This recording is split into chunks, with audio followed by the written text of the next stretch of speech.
Welcome to solverfy.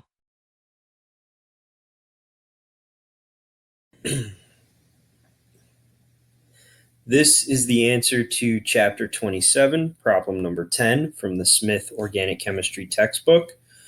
And this problem is asking us to look at two trienes and predict the products and the stereochemistry of the products when these paracyclic reactions are conducted under the conditions of heat and under the conditions of light.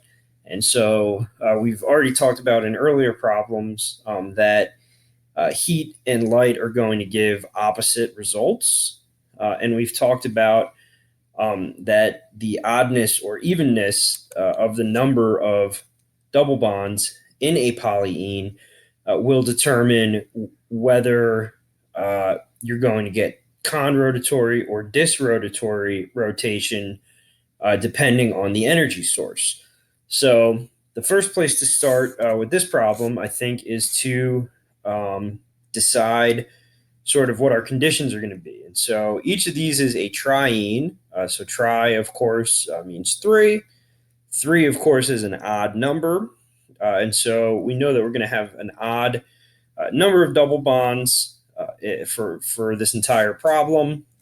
And we should remember that molecules, polyenes with an odd number of double bonds under the conditions of heat are going to undergo disrotatory rotation, and under the conditions of light are going to undergo conrotatory rotation.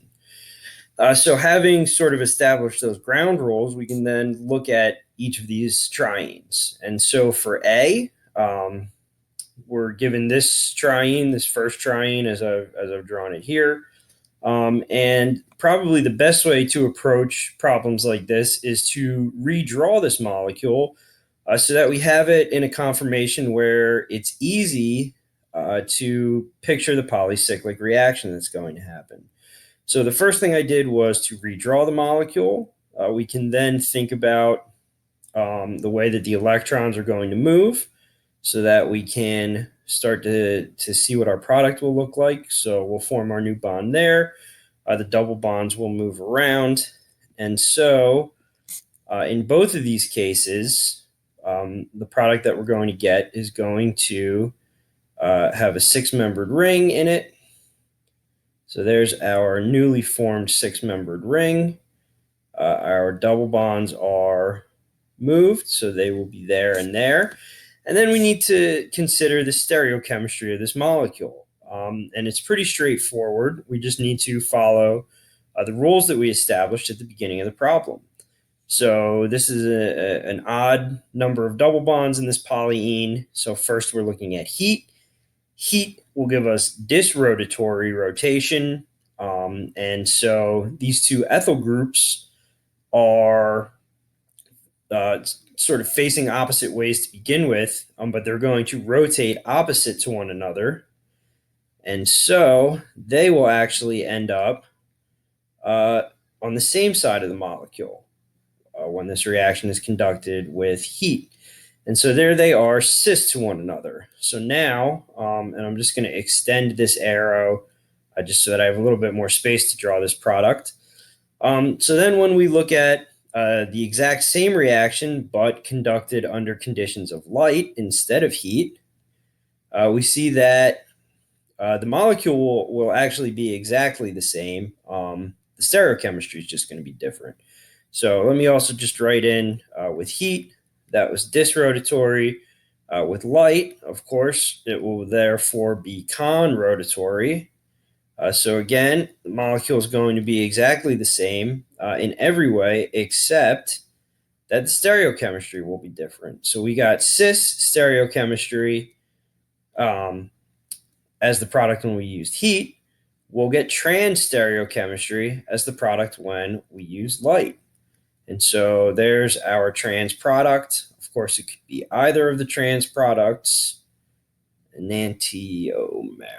So there we go. There's A. And then we can follow the exact same process for B. So starting molecule, redraw it so that it's easy to picture the way that these bonds will move in a paracyclic fashion. So there go those electrons, there go those electrons. These electrons will form the new single bond there. If this molecule looks a little strange to you the way that I've drawn it, that's because here in the starting material we have a cis double bond, where here all of our double bonds are trans. And that's really the only difference between these two molecules, but the result is going to be that our stereochemistries in the product are the opposite of what they were for A. So the products themselves will be exactly the exact same set of products, but the results will be switched. So there is our newly formed ring. And because both of these ethyl groups are pointing up when we begin, heat will give us, again, disrotatory. So they're both pointing up, but they're rotating in opposite directions. So they're going to end up facing opposite ways. And then again, I'll extend this arrow just so that I have a little bit more room to draw. Again, under light, it's going to be conrotatory.